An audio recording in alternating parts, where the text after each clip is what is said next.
entire UGB MMA team, and especially Faizan. Thank you so much for having me here and helping me getting this baby.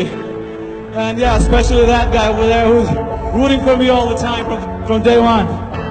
Finally, I have something very important to say, that I dedicated this fight to all the martyr students who died because of terrorist attacks in my country. You know, we fight against terrorism. We, especially me out here and my fellow who's going to fight next week, are trying to be the ambassador of peace for our country. We're out here to give out a message of peace and solidarity. We are no different than you people.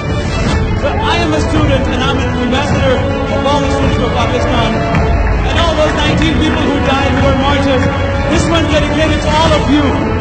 From the martyrs of Peshawar, Bacha Khan University, this one's for all of you watching from up there.